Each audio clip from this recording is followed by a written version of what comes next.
فرعون نے ایک مرتبہ خواب دیکھا کہ بیت المقدس کی طرف سے ایک آگ نکلی جس نے سارے مصر کو گھیر لیا اور تمام قبطیوں کو جلا ڈالا، مگر بنی اسرائیل کو آگ سے کوئی نقصان نہ پہنچا۔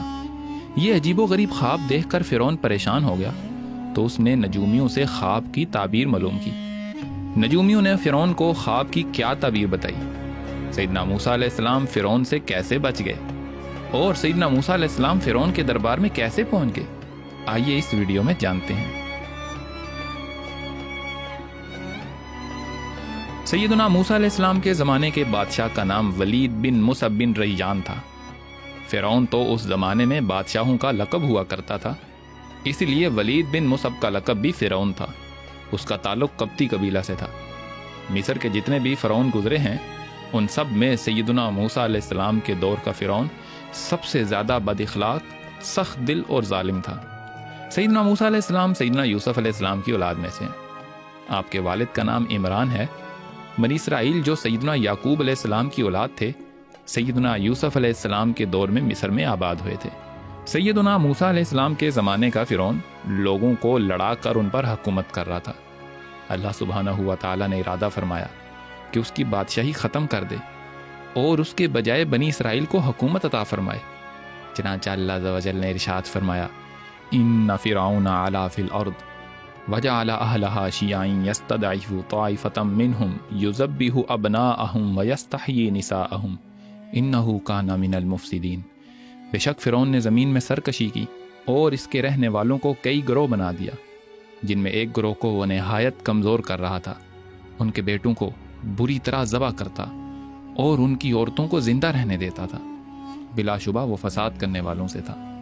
وَنُرِيدُ أَن نَّمُنَّ عَلَى الَّذِينَ اسْتُضْعِفُوا فِي الْأَرْضِ وَنَجْعَلَهُمْ أَئِمَّةً وَنَجْعَلَهُمُ الْوَارِثِينَ، اور ہم چاہتے تھے کہ ہم ان لوگوں پر احسان کریں جنہیں زمین میں نہایت کمزور کر دیا گیا، اور انہیں پیشوا بنائیں اور انہی کو وارث بنائیں۔ جب فرعون نے خواب دیکھا تو اس نے نجومیوں سے تعبیر معلوم کی۔ انہوں نے اسے بتایا کہ بنی اسرائیل میں ایک لڑکا پیدا ہوگا جو تیری بادشاہت ختم ہو جانے کا سبب بنے گا۔ یہ سن کر فرعون نے حکم دیا کہ بنی اسرائیل میں جو بھی لڑکا پیدا ہو اسے قتل کر دیا جائے۔ اس طرح فرعون کے حکم سے 12,000 یا 70,000 لڑکے قتل کر دیے گئے۔ فرعون نے بنی اسرائیل کے اندر اپنے فوجی مقرر کر دیے جو صبح و شام گشت کرتے اور دیکھتے کہ کہیں کوئی بچہ پیدا تو نہیں ہوا۔ اس کے علاوہ فرعون نے دائیاں بھی بنی اسرائیل میں چھوڑی ہوئی تھیں جو پیدا ہونے والے بچوں کو ذبح کروا دیتی تھی۔ سیدنا موسیٰ علیہ السلام کی والدہ کے پاس وہ دائی آئی جسے فرعون نے بنی اسرائیل کے اندر پیدا ہونے والے بچوں کو ذبح کرنے کے لیے مقرر کیا ہوا تھا۔ جب سیدنا موسیٰ علیہ السلام پیدا ہوئے تو آپ کی دونوں آنکھوں کے درمیان سے نور کی کرنیں نکل رہی تھیں، جنہیں دیکھتے ہی دائی کا جوڑ جوڑ کانپنے لگا اور اس کے دل میں سیدنا موسیٰ علیہ السلام کی محبت پیدا ہو گئی۔ اس نے آپ کی والدہ سے کہا، میں تو اس لیے آئی تھی کہ یہ لڑکا پیدا ہو تو اسے ذبح کر دوں، لیکن اس بچے سے مجھے بڑی محبت ہو چکی ہے، اس لیے آپ اپنے بچے کو چھپا لیں تاکہ فرعونیوں کو پتہ نہ لگ سکے۔ یہ کہہ کر وہ دائی چلی گئی۔ فرعون کے جاسوسوں نے دائی کو آپ کے گھر سے نکلتے دیکھا تو دروازے پر پہنچ گئے۔ سیدنا موسیٰ علیہ السلام کی بہن نے فوراً اپنی والدہ کو جاسوسوں کی اطلاع دی۔ انہوں نے سیدنا موسیٰ علیہ السلام کو کپڑے میں لپیٹ کر جلتے ہوئے تندور میں ڈال دیا۔ فرعونیوں نے آ کر گھر کا کونا کونا چھان مارا مگر کوئی بچہ نظر نہ آیا۔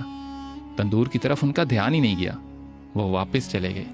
آپ کی والدہ نے جا کر دیکھا تو آپ آگ میں لیٹے ہوئے تھے۔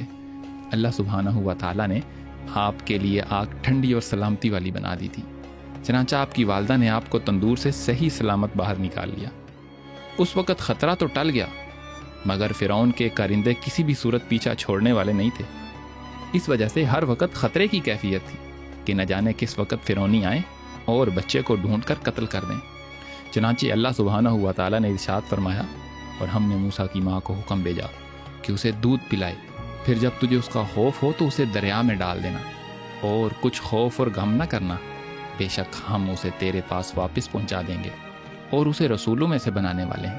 علامہ طبری فرماتے ہیں کہ سیدنا موسیٰ علیہ السلام کی والدہ نے 3 دن آپ کو دودھ پلایا اور چوتھے دن لکڑی کے صندوق میں رکھ کر دریا میں ڈال دیا۔ صندوق دریا میں بہتا ہوا فرعون کے محل کے پاس پہنچ گیا، جسے فرعون کے درباریوں نے پکڑ کر نکال لیا۔ صندوق کے اندر ایک بچے کو دیکھ کر فرعون کا کیا رد عمل تھا، یہ جاننے کے لیے اگلی قسط دیکھنا مت بھولیے گا۔